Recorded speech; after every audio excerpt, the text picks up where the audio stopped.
오늘은 요한복음 15장 16절에서 21절 말씀. 주제는 세상에서 택하였기 때문에 세상이 너희를 미워한다. 이 주제를 가지고 말씀을 함께 나누려고 합니다. 전주에는 주제가 뭐였어요? 내가 너희를 사랑한 것 같이 너희도 서로 사랑하라. 서로 사랑한다라는 것이 전주에 하나님의 계명이라고 그랬죠. 사랑을 전체를 요약해서 말한다면 사랑이에요. 계명은. 그러니까 구약 하나님 사랑, 이웃 사랑. 신약에 들어와서 또 새 계명을 우리에게 주었는데 하나님의 사랑, 서로 사랑하라. 자, 이 말씀 속에서 우리가 하나님의 사랑을 받아본 자가, 그 사랑을 누리는 자가 그 삶 속에서 그 사랑이 흘러나와 계명을 지키는 자가 되기 때문에 내 제자니라 이렇게 말했죠. 자, 오늘은 16절부터 21절까지 읽어보겠습니다. 시작. 너희가 나를 택한 것이 아니요 내가 너희를 택하여 세웠나니 이는 너희로 가서 열매를 맺게 하고 또 너희 열매가 항상 있게 하여 내 이름으로 아버지께 무엇을 구하든지 다 받게 하려 함이라. 내가 이것을 너희에게 명함은 너희로 서로 사랑하게 하려 함이라. 세상이 너희를 미워하면 너희보다 먼저 나를 미워한 줄을 알라. 너희가 세상에 속하였으면 세상이 자기의 것을 사랑할 것이나 너희는 세상에 속한 자가 아니요 도리어 내가 너희를 세상에서 택하였기 때문에 세상이 너를 미워하느니라. 내가 너희에게 종이 주인보다 더 크지 못하다 한 말을 기억하라. 사람들이 나를 박해하였은즉 너희도 박해할 것이요 내 말을 지켰은즉 너희 말도 지킬 것이라. 그러나 사람들이 내 이름으로 말미암아 이 모든 일을 너희에게 하리니 이는 나를 보내신 이를 알지 못함이라. 자, 21절까지 그러면 여기 우리 이 말씀 속에서 우리가 좀 상황 배경을 좀 찾아봐야 돼요. 그래야만이 이 오늘 말씀을 제대로 우리가 깨닫게 될 것입니다. 그리고 성경을 먼저는 이해하고 들어가요. 원고만 의지해서는 안 돼요. 성경을 이해하면서 들어가야만이 원고가 더 덧붙여줘서 성경을 더 쉽게 이해할 수 있게 만들거든요. 그러면 이 요한복음 15장이 늘 하는 말씀이지만 15장 시작이 뭐라고 그랬어요? 나는 참 포도나무요 내 아버지는 농부라 이랬었지요. 그죠? 자, 그래서 첫 번째 15장의 첫 번째 주제가 뭐였어요? 나는 참 포도나무요 너희는 가지라. 그가 내 안에 내가 그 안에 거하면 사람이 열매를 많이 맺나니 나를 떠나서는 너희가 아무것도 할 수 없음이라 이랬어요. 자, 예수님이 포도나무고 우리는 가지래요. 그런데 가지가 스스로 뭐를 할 수가 없어요. 왜냐하면 뿌리와 그 몸통의 그 진액을 받아서 영양분을 섭취되어질 때 어떻게 가지가 열매를 맺게 되는데 이 열매가 맺혀지지 못하면 아무 소용이 없다라는 거예요. 그런데 이렇게 예수님과 포도나무와 가지처럼 연합되어진 자들에게 뭐라고 했어요? 두 번째 주제에 무엇이든지 원하는 대로 구하면 그리하면 이루리라 그래서 구하면 이루리라 이랬는데 야, 우리는 지난날 어떻게 배웠어요? 무엇이든지 다 구하면 이루어 주신대. 그게 아니라 예수님 안에 연합되어져서 열매라는 게 뭐라고 그랬어요? 전주에 우리가 서로 사랑하라 했는 사랑의 열매가 맺혀지냐는 거예요. 이 열매를 맺기 위해서는 우리 힘으로는 할 수 없으니 성령께 구하면서 이것을 구하는 걸 보고 무엇이든지 구하면, 무엇이든지가 뭐예요? 하나님 나라의 것을 구하는 거예요. 세상 것을 구하는 것이 아니에요. 우리는 결단코 아닙니다. 하나님의 나라 것을 구하면 다 이룬다라는 거예요. 그러면서 세 번째 주제는 뭐예요? 내가 너희를 사랑한 것 같이 너희도 서로 사랑하라. 전번 주 이게 뭐라고 그랬어요? 이것이야말로 계명이고 십계명이고 강령이라고, 선지자들의 강령이라고 그랬단 말이에요. 근데 이게 뭐예요? 사랑. 예수님이 보여주셨지요. 십자가에서 우리를 어떻게 사랑하셨는지. 그 사랑을 알고 믿어지는 자에게 이 서신을 썼겠지요. 그런 자가 어떻게 해요? 이제는 세상에서 예수님이 우리를 택했기 때문에 세상은 우리를 그대로 두지 않아. 왜? 예수님을 죽이려고 했었잖아. 그런 것처럼 우리도 똑같이 이 고난을 받게 된다라는 거예요. 미워할 거라는 거예요. 그러니 너희는 두려워하지 말라는 거예요. 자, 그러면 우리가 16절에서 21절까지 오늘 이제 주제 말씀인데, 자, 너희가 나를 택한 것이 아니래요. 누가 택해줬어요? 예수님. 내가 너를 택했어. 세웠어. 이 소리예요. 우리 기독교 종교는 뭐라고 그랬어요? 예수님이 오시는 종교예요. 찾아와요. 나를. 나 같은 죄인을 찾아오시는 거예요. 내가 왜 죄인이야? 이러는 자에게는 예수님이 가시지 않아요. 자, 그래서 어떻게 하려고? 열매를 맺게 한대요. 이는 왜냐하면 너희로 가서 열매를 맺게 하고 또 너희 열매가 항상 있게 하여 내 이름으로 아버지께 무엇을 구하든지 다 받게 하려 함이라. 자, 여기에 또 16절에 보니까 전주에 7절의 말씀하고 같은 동일한 내용이 또 나오네요. 그죠? 자, 그러면서 이 열매를 맺게 해달라고 구할 때 주신다라는 거겠죠. 내가 이것을 너에게 명령을 한대요. 명령한 것은 너희로 서로 사랑하게 하려면. 이게 열매라는 거예요. 우리의 열매는 그리스도의 사랑을 보여주는 것이 열매예요.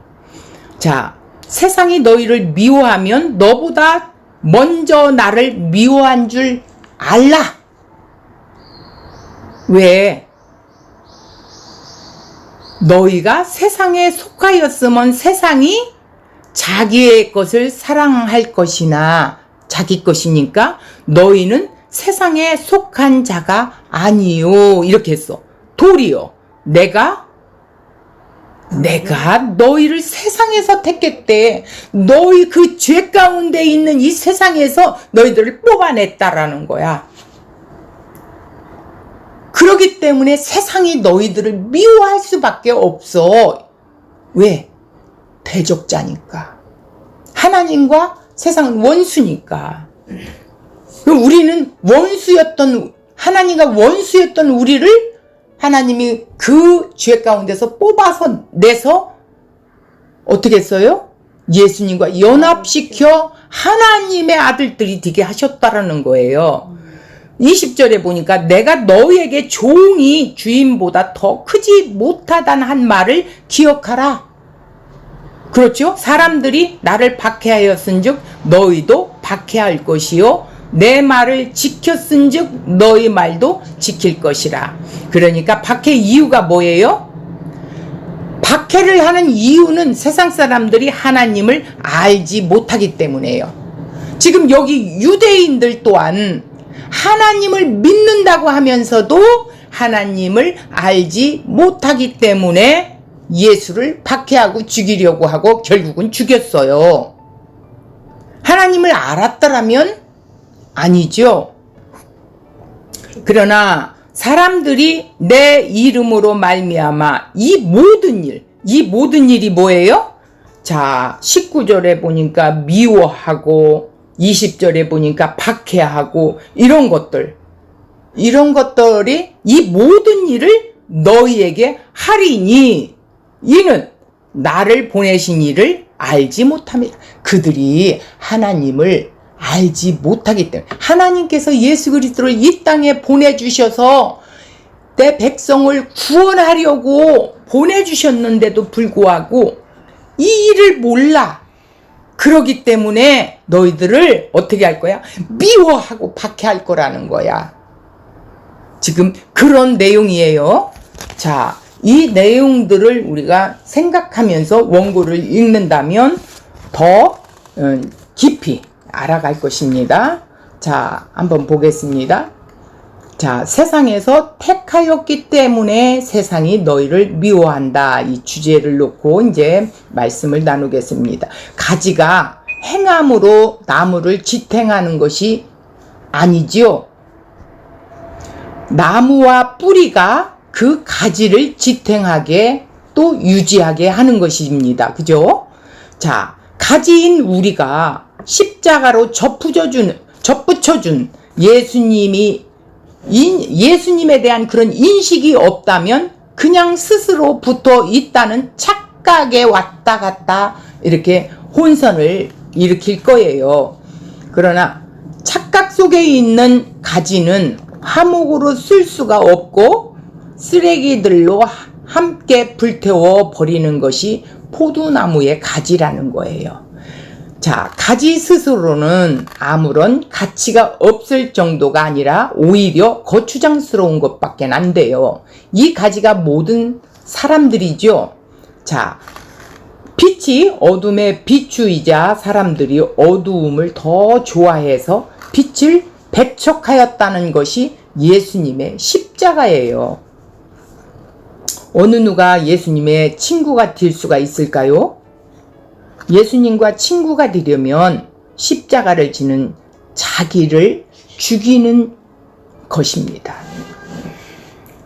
예수님과 친구가 되려면 십자가를 지는 것이 뭐예요? 나 자신을 죽이는 거예요. 십자가면 죽음이잖아요.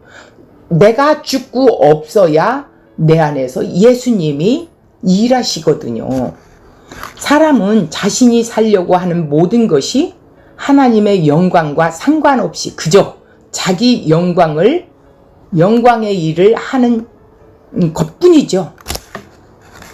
자기의 존재가 무시되고 사라지는 것을 견디지 못해요. 이 인간은. 아무도 주님을 찾는 자도 없고 사랑하는 자도 없다는 것입니다.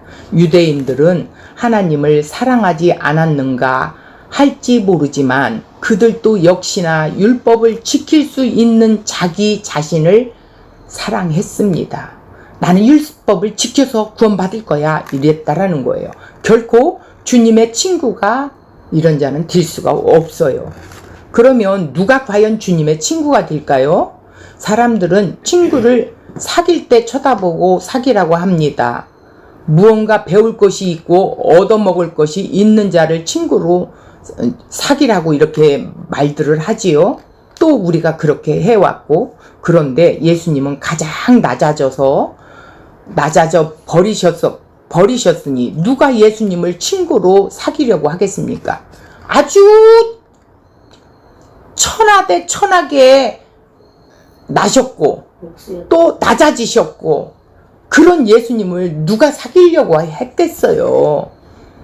사람으로는 할 수 없으되 하나님은 할 수가 있다라는 거예요. 어떻게 하신다는 것입니까? 자, 요한복음 15장에서는 두 개의 핵심 단어가 나와요. 어떤 단어가 나오냐면 사랑이라는 단어와 미움이라는 단어가 나옵니다. 예수님께서 자기의 백성들을 선택하시고 자기의 소유로 삼으신 것을 사랑이라고 이렇게 해요. 또 이것을 포도나무에 붙어있는 가지라고도 합니다. 이러한 가지는 주님의 사랑 안에 거하라고 이렇게 말하지요. 이것은 우리가 주님과 사귐이 있으라는 말씀입니다. 내가 세상적인 업적을 가지고 열매를 많이 맺어 드리자는 것이 아니에요. 주님과의 관계예요. 관계가 틀어지면 아무 소용이 없어요. 관계의 말씀을 말씀하신 거예요. 그런데도 우리는 자꾸만 내가 세상적인 어떤 업적의 열매를 만들어서 막 하나님께 바쳐야 돼. 이렇게 자꾸만 무언가를 막 하고 싶은 막 이런 것들이 우리 속에 우리 자의에서 막 일어나는 거예요.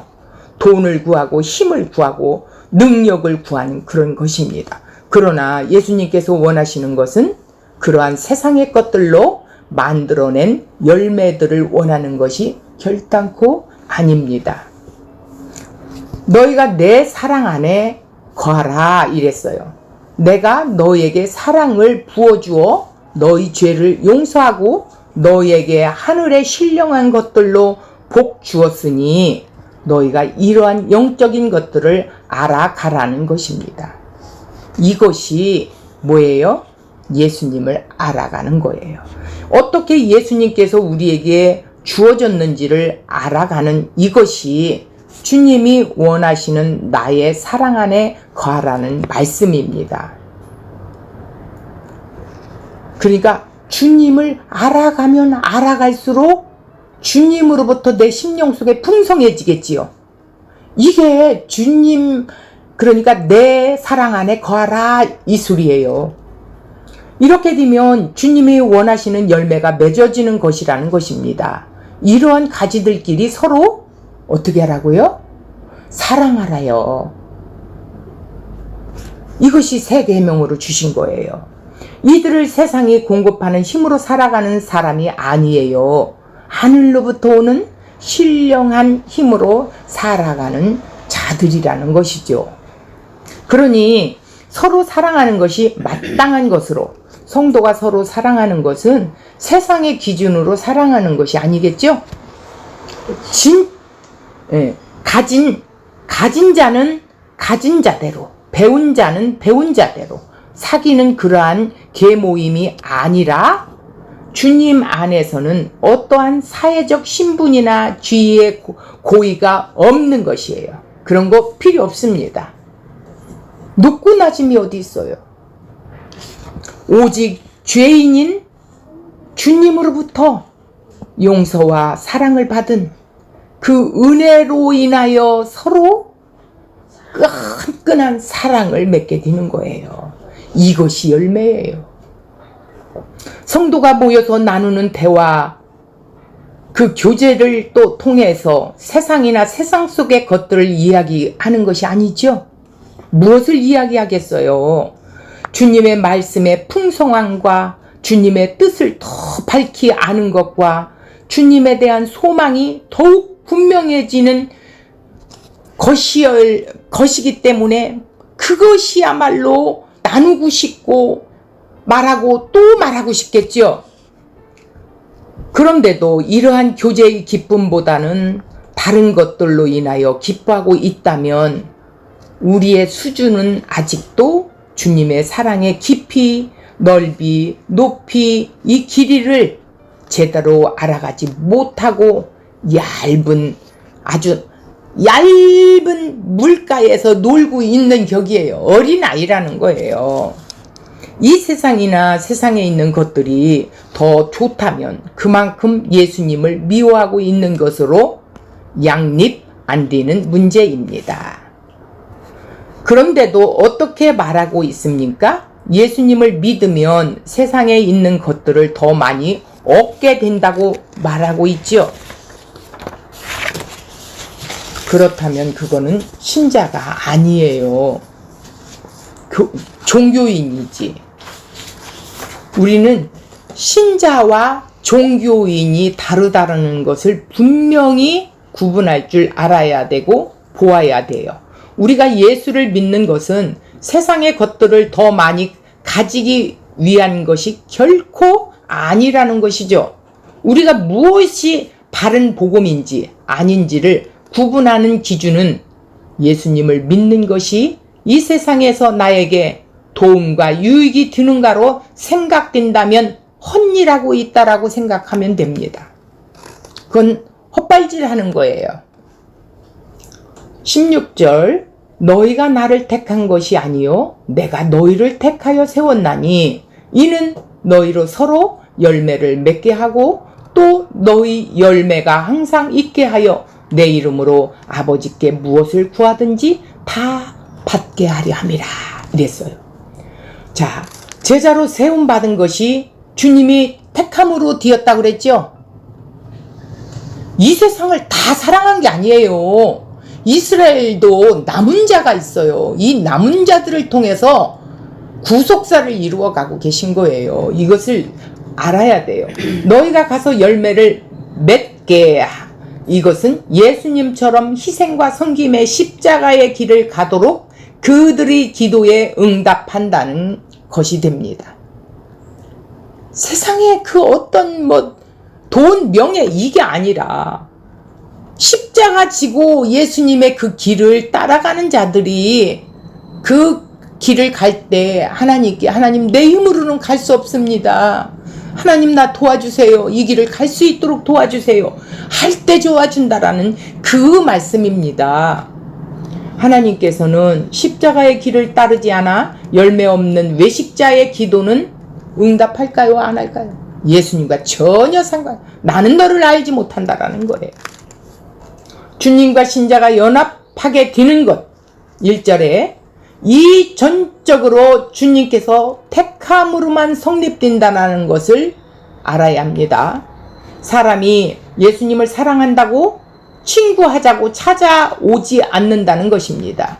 사람은 그렇게 할 수가 없어요. 죄인이 어떻게 하나님을 찾아갈 수가 있어요. 사랑한다고. 말도 안 되는 소리예요. 예수께서 온다는 것은 이 세상에서 죽음을 말하는 것이에요. 예배당에 올 때 무엇을 보고서 예배당으로 옵니까? 십자가를 보고 옵니까? 그러면 이러한 십자가가 무엇입니까? 우리로 저주를 물리치고 복을 불러주는 그런 부적입니까? 아니면 나와 함께 죽자는 죽음으로 초대합니까? 죽음으로 초대입니다. 결국은 죽음의 초대예요. 예수님과 함께 십자가에서 죽는 거예요. 우리는 그 함께 죽을 때 예수님과 함께 예수님의 의로 살아나는 거예요. 이 세상의 삶의 원리로 살면 너희가 정령 죽을 것이라는 것입니다. 그러니 나와 함께 죽는 길이 영생을 얻는 길이라고 주님은 말씀하고 계세요. 이러한 예수님을 누가 선뜻 나서서 저 친구 하겠습니다 할 수 있단 말입니까? 도시락 싸들고 다니면서 말려야 하는 일이 아니겠어요? 세상 사람들은 예수 믿는다고 하면 사람들이 그렇게 미워합니다. 죄를 이야기하고 십자가를 이야기하면서도 결국은 내가 예수님을 택하면 좋은 일이 있다는 식인 것입니다. 그러나 예수님을 바르게 알게 되면 피하고 싶은 겁니다. 도망가고 싶은 것입니다. 아무도 환영하지 않는 것이 지극히 정상이겠죠. 그런데도 이렇게 수많은 사람들이 예수님 좋다고 아멘 아멘 하며 따라다니는 것은 무언가 다른 예수, 무언가 다른 십자가를 전하고 있기 때문에 아멘 아멘 하는 거예요. 십자가에 죽는 것이다 라고 하면 있을 사람이 얼마나 있겠습니까? 귀가 열리고 눈이 열린 사람이나 따라가겠지요. 자, 17절 내가 이것을 너희에게 명함은 너희로 서로 사랑하게 하려 함이라. 그러니까 예수님이 택한 이유가 뭐예요? 택하셔서 열매를 맺게 하고 그 열매를 항상 있게 해서 예수님의 이름으로 아버지께 구하면 이 열매를 항상 맺히게 하기 위해서 주신다라는 거예요. 구하면.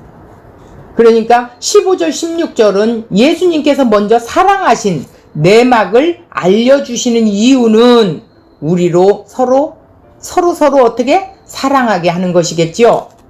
인간은 그리스도에서 받은 사랑을 근거하여서만 남을 사랑할 수가 있는 거예요. 그리스도의 사랑을 받지 못하고는 무조건적인 사랑은 할 수가 없어요. 조건적인 사랑이지요. 네가 나 사랑 이만큼 했으니까 나도 이만큼 할 거야, 이거지요. 우리는 종이 아니라 또 친구래요. 12절에서 17절 예수님은 제자들을 인격적으로 대우하십니다. 제자들을 군림하고 부리는 대상이 아니라 하나님 자녀요, 사랑받아 마땅하고 목숨도 아끼지 않는 고귀한 존재라는 것입니다. 서로 사랑한다는 것은 종이 아니라 친구로 대한다는 뜻이에요. 그 자체로 존귀한 존재라는 것이죠. 그래서 참 포도나무의 비유 1절에서 6절까지 말씀했고, 또 7절에서 11절 내 안에 거하라 이렇게 말씀하고, 서로 사랑하라 12절에서 17절의 말씀을 이어가고 있습니다. 18절에는 뭐예요? 세상이 너희를 미워하면 너희보다 먼저 나를 미워한 줄 알라, 이렇게 말씀했어요. 예수님은 이때까지 제자들의 받은 사랑에 대하여, 자, 예수님은 이때까지 제자들의 받은 사랑에 대하여 이제 세상이 자신을 따르는 자들을 미워한다고 이렇게 말씀을 하고 있네요. 세상은 좁은 의미로는 제자들을 핍박할 유대 권력자들과 그의 추종자들을 말하지만, 넓게로 말하면 이 복음을 듣고 제자의 길을 걸어가는 신자들, 신앙 때문에 박해를 받는 모든 상황을 말한다고도 말할 수가 있다라는 거예요. 좁게는 예수님의 제자들이 핍박받는 거고 유대인들 앞에, 넓게는 지금 오늘 우리가 예수를 믿는 이 복음을 가진 자들이 증언자로 서게 되면 세상이 우리를 예수님과 같이 박해를 한다라는 거예요. 이제 세상이 미움에 대해 예수님을 미워한 세상은 예수께 속했다는 이유로 제자들까지도 미워하게 되죠. 이처럼 사랑하는 것과 미움을 받는 것이 서로 연결되어 등장하는 이유는 도대체 무언가요? 자, 예수께 속한 자에게는 자연히 맺어지는 서로 사랑하는 열매의 의미로 말씀하셨습니다. 따라서 세상에서 미움을 받음으로 예수께 속한 자임을 증거되어지는 것이에요. 이 두 가지예요. 사랑의 열매가 맺어지는 자들이 이제는 세상의 미움을 또 받게 돼. 그것이 증거가 된대요. 그럴 때 어떻게 하라고? 너희를 미워하면, 아 맞아, 우리 주님도 미움받고 죽임을 당했어, 이걸 먼저 생각하래요. 그게 진짜예요. 핍박을 받지 않는다면 그건 가짜입니다. 따라서 세상의 미움을 받음으로써 예수께 속한 자임이 증거되는 것입니다. 이것이 우리에게 중요한 것입니다. 신자는 예수께 속한 자로서 예수를 따라 사는 것이 마땅한 것이죠. 그래서 예수님이 십자가의 그 길을 가신 것을 우리가 알기에 우리도 그 십자가의 길을 가기 위해서 주님께 무엇이든지 구하는 거예요. 그럴 때 주님은 응답하신대요. 그 이유는 그리스도인이 세상에 속하지 않았기 때문이라는 거예요. 자, 그리스도인인데도 불구하고 세상에 속해서 세상에 연연하고 산다면 그리스도인이 아니죠. 비그리스도인이죠. 만약에 입으로 나는 예수 믿는 사람이다 이렇게 한다면 그거는 자칭 예수 믿는 거겠죠. 자, 예수님께서 우리를 세상에 택했기에, 그의 자녀가 되게 하셨기에 세상은 제자를 미워하게 된다는 말씀이었습니다. 우리 그리스도인은 세상에 속하여 사는 사람이 아니라 하나님 나라에 속하여 사는 사람입니다. 세상의 가치관과는 다른 가치관을 가지고 살아가는 자로서 핍박은 당연하고 어려움은 당연한 거고 극히 그것이 정상이래요. 그렇다고 우리가 세상에 맞추어서 살아가는 것은 더욱더 잘못된 것입니다. 이것 때문에 우리가 이렇게 쓴 거예요. 신자가 하나님의 말씀을 지켜 행하고자 할 때 세상으로부터 어려움을 당하는 일을 이상히 여겨서는 안 됩니다. 자, 어떤 상황에서도 신자됨을 잊어버리지 않아야 할 것입니다. 세상에 미움받는 것을 당연함으로 여기며 살아가고 있습니까? 예수님께서는 이미 사랑을 받았으나 세상에서는 미움을 받았어요. 제자가 핍박을 받으면 예수님은 그 사건에 있어서 제자보다 먼저 영적으로 박해를 받으신 것을 기억하라는 것이죠. 그만큼 그들과 예수님과의 관계는 밀접하다는 거예요. 왜? 예수님과 연합되어 있기 때문이죠. 세상이 예수 믿는 자를 미워합니다. 그 이유는 예수님이 친구이기 때문이에요. 예수님을 세상에 미워하기에 예수님의 친구도 미워하게 됩니다. 미워하는 이유는 무엇인가요? 예수님이 세상에 속하지 않았기 때문이에요.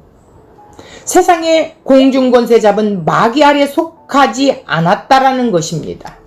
마귀가 주고자 하는 경제, 정치 문제, 종교 문제 해결책을 거절하신 것이죠. 온 세상이 예수를 미워한 것입니다. 종이 주인보다 높지 못하니 예수님을 미워하고 핍박하였기에 예수님을 믿는 사람도 당연히 이 핍박을 받게 된다라는 것입니다. 우리가 예수님을 믿고 따르는 것은 결국 내가 예수를 택한 것이 아니라는 걸 명심하시기 바랍니다. 이것이 기독교의 핵심입니다. 이것을 빼버리면 일반 종교나 다를 바 없습니다. 우리가 무언가를 잘하여 신을 기쁘게 하지, 그래서 우리도 복을 받는 것 아니야? 이런다면 세상 종교입니다. 그러나 복은 그렇지가 않습니다. 우리의 모든 행위를 부정하고 오직 예수님의 행위만을 인정해야 하는 것입니다. 예수님의 행위가 뭐예요? 십자가에서 대속과 의롭다움을 이루어 놓으신 그 사건을 믿는 믿음이 우리는 하나님 일이지 예수님이 행위를 하는 거지 우리가 행위하는 게 아니에요. 우리의 행위는 열매예요. 열매. 감사의 열매. 그러기에 우리가 예수를 믿는 것은 예수님이 우리를 택하여 주신 것입니다. 무엇으로 택하여 주신 것입니까? 친구로 택하여 주셨다는 것이죠. 단지 종이 아니에요. 친구로 대접하여 주시는 초대입니다. 이러한 대접은 아버지의 뜻을 알게 하시는 것입니다. 아버지의 뜻이란 아들을 믿는 자에게 영생을 주시는 것이며 그 영생의 풍성함을 받아 누리며 사는 것이에요. 이것이 아버지 뜻이에요. 하나님의 일이란 뭐예요? 하나님만 하실 수 있는 일이라는 일이에요. 그 일이 뭐예요? 자기 백성을 구원하는 일, 저들의 죄 가운데서 구원하는 일. 인간이 어떻게 하나님의 일을 할 수 있습니까? 인간은 예수를 믿는 일이 하나님의 일이라고 분명히 말씀하셨습니다. 이 요한복음서에서는 오직 이 말씀이 핵심이에요. 하나님의 뜻이란 생명의 구원시켜 놓은 자기 백성이 하나님께 감사와 찬송과 기뻐하며 만족하며 영광을 돌리는 일이 성도가 하는 거예요. 이것이 하나님 뜻이에요. 하나님의 뜻을 아는 친구로서의 대접을 하시기 위해 예수님이 하신 일이 그럼 뭘까요? 요한복음 15장 13절에 말씀하고 있어요. 사람이 친구를 위하여 자기 목숨을 버리면 이보다 더 큰 사랑이 없다. 자, 사람이 친구를 위해서 자기 목숨을 버렸대요. 이보다 더 큰 사랑이 어디 있어요? 우리 주님밖에 없어요. 우리를 주님의 친구라고 불러주셨는데 사실을 우리는 주님의 원수된 자들이었어요. 이러한 원수를 친구로 불러주시기 위하여 자기 목숨을 버리신 거예요. 로마서 5장 8절. 우리가 연약하였을 때, 이때가 언제예요? 죄인 되었을 때. 그러니까 죄와 사망의 늪에 빠져 있을 때 우리를 위하여 누가 죽으심으로? 예수가 죽으심으로 하나님께 우리에 대한 예수님의 그 사랑을 확증하셨대요. 이 예수님의 사랑을 아는 자가 예수를 믿는 자들이에요. 이 사랑의 열매를 맺으라는 거예요. 오늘 말씀이. 이것이 바로 하나님이 우리를 선택하신 사랑이라는 것입니다. 죄 없으신 하나님의 아들이 죄를 지시고 죽으심으로만 자기 택한 백성을 불러내시고 뽑아내신 것입니다. 이렇게 하여 예수님으로 말미암아 하나님 안에서 즐거워한다라는 것이죠. 결국 주님과 사귐을 통하여 기쁨과 즐거움을 주신다는 것입니다. 그러므로 어떻게 기쁘게 살 것인가 문제가 아니라 우리와 함께 있는가가 문제입니다. 누구와 함께 있느냐? 예수님과 함께 있느냐? 세상과 함께 있느냐? 이게 문제라는 거예요. 세상과 함께 있으면 절대 기뻐할 일이 없어요. 그 세상이 주는 기쁨은 잠시지만 예수님과 함께 있는 그 기쁨은 측량할 수 없는 기쁨입니다. 그건 받아본 자밖에는 알 수가 없습니다. 하물며 원수, 마귀와 함께 살면서 행복해 한다는 것은 말도 안 된다는 것입니다. 우리의 사귐과 사랑이란 우리를 친구로 선택하여 주신 주님의 교제를 통해 기뻐하고 즐거워한다라는 거예요. 이러한 사랑을 우리가 받았는데 우리가 서로 사랑하는 것은 주님의 사랑을 받았기에 그 사랑이 나온다라는 것이에요. 계속해서 이 말씀을 드렸습니다. 정말 자신이 죄인임을 아신다면 오직 주님의 은혜와 그 사랑으로 살리심을 받았다면 우리가 서로 사랑한다라는 것은 자연스러운 것입니다.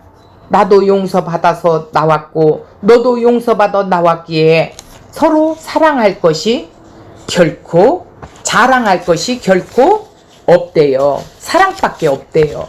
자랑이라는 건 예수 앞에서는 있을 수가 없어요.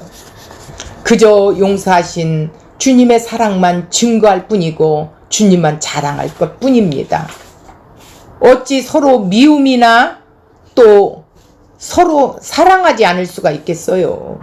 그런데도 아직도 시기, 질투, 자기 자랑이 나오려고 하고 또 주님의 은혜를 잊어버리고 이렇게 살아가지는 않는지 한번 우리 자신이 뒤돌아봐야 될 거예요.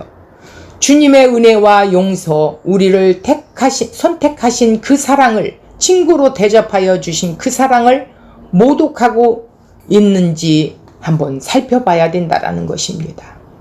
우리같이 죄인을 목숨 바쳐 사랑하신 그 사랑을 동일하게 입었다면 우리가 서로 사랑함으로써 그리스도의 제자임을 드러내고 증거해야 할 것입니다.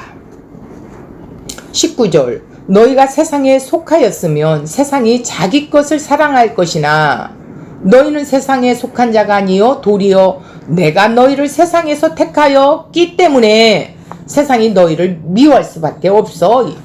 이 말씀이에요. 세상이 제자를 사랑할 경우는 한 가지 조건밖에 없습니다. 그들의 근원이 그냥 세상에 속하고 생활은 세상의 소유물입니다. 그러나 그들이 세상의 사랑을 받지 못하는 이유는 세상과 반대되는 조건이 있는 까닭이겠지요. 그리스도께서 그들을 택하신 까닭입니다. 그렇다면 그들이 세상에서 미움받는 것은 그리스도 때문입니다. 그리스도와 세상, 죄악은 이처럼 서로 반대지요. 아주 상반되지요. 요한복음 7장 7절에 세상이 너희를 미워하지 아니하되 나를 미워하나니 이는 내가 세상의 일들을 악하다 증언함이라. 예수님은 세상에 오셔서 어떻게 해서 죄를 막 폭로하셨잖아요. 유대인들이 그렇게 하나님의 말씀을 지키고 그 율법을 지켜서 구원받으려고 아등바등하는 그들에게 그러니까 구약 성경의 박사들이라고 자칭하는 그들에게 독사의 자식들아 하면서 불법을 행한다고를 하지 않나, 너희들은 하나님을 모르는 자라고 하지를 않나, 이렇게 막 죄를 폭로하니까 예수를 죽이려고 할 수밖에 없지요. 그런데 예수님은 죄를 폭로하러 오셨어요. 그래서 죄를 보는 자는 예수가 어떻게 해요? 구원시킨 자예요. 제자들은 더 이상 세상에 속한 자들이 아니라 세상으로부터 예수에 의해 선택받은 자들입니다. 제자들은 더 이상 세상의 목적에 따라 행하지 않고 세상 원리의 지배를 받지 않습니다. 이것이 우리의 덕목입니다. 자, 19절에서만 세상이란 말을 5번이나 언급하고 제자와 세상과 대립관계를 분명하게 보여주고 있죠. 예수님은 이미 자신에 대하여 요한복음 8장에서 유대인을 향해 너희는 이 세상에 속하였고 나는 이 세상에 속하지 아니하였다, 이렇게 구분지었어요. 이제는 주님이 택하심을 받고 그 길을 쫓아가는 제자도 역시 그렇다고 하시는 것입니다. 참된 왕이시며 구원자를 핍박하고 십자가에 못 박은 세상은 제자의 길을 걸어가는 자들 역시 미워할 수밖에 없습니다. 20절, 내가 너희에게 종이 주인보다 더 크지 못한다 한 말을 기억하라. 사람들이 나를 박해하였은즉 너희도 박해할 것이요, 내 말을 지켰은즉 너희도 너희 말도 지킬 것이라, 이렇게 했어요. 자, 요한복음 13장 16절, 종이 주인보다 더 크지 못하고 한 말을 기억하라 말씀하십니다. 이 말은 유대인들이 나를 박해하였듯이 내게 속한 너희들 역시 박해를 피할 수 없다, 이 말이에요. 내 말을 지켰은즉 너희 말도 지킬 것이다. 유대인들이 내 말을 알아듣고 지켰더라면 너희 말도 지킬 거야, 이런 뜻이겠죠. 즉 그들이 내 말을 못 알아듣고 무슨 말을 하든 트집 잡고 시비 걸고 비방했듯이 그들이 너희가 하는 말을 트집 잡고 시비 걸고 비방할 것이라는 말이에요. 이것이 앞으로 제자들이 직면해야 할 세상입니다. 우리가 직면해야 할 세상이에요. 내가 예수님의 말씀을 제대로 전하면 사람들이 알아듣고 예수를 영접할 거야 생각하는 것은 순진한 생각입니다. 복음은 세상이 알아들을 수 있는 내용을 담고 있지 않아요. 복음은 하나님의 나라를 선포하는 것입니다. 이 세상은 인간이 다스리는 곳입니다. 하나님의 나라는 하나님의 통치가 실현되는 곳입니다. 이 세상은 하나님의 통치를 거부하는 곳이죠. 즉 이 세상은 복음을 담는 공간이 없는 곳입니다.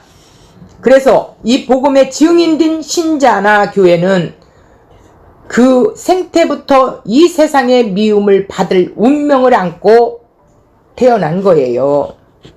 21절, 그러나 사람들이 내 이름으로 말미암아 이 모든 일을 너희에게 하리니 이는 나를 보내신 이를 알지 못함이라, 이랬어. 그러니까 이 21절 말씀은 미워하고 박해하는 이 모든 일을 여기 21절에 나오는 이 모든 일을 너희에게 하리니, 나에게 미워하고 박해한 것처럼 너희에게 할 거라는 거예요. 그래서 하나님에 대한 무지가 하나님을 모르는 자들이기에 제자들을 핍박한다라는 거예요.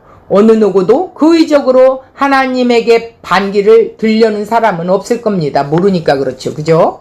그것은 세상에 하나님을 깨닫지 못하며 무지하기에 이 무지와 어리석음이 세상에 가득 차 그리스도께 대적하기를 주저하지 않고 있는 거예요. 그래서 스데반 집사도 돌에 맞아 죽을 때 저들이 알지 못하여 그러니 저들에게 돌리지 마옵소서 그러지요. 따라서 우리는 이런 행동의 이유를 항상 명심하는 가운데 선한 양심의 증거에서 위로를 받아야겠습니다.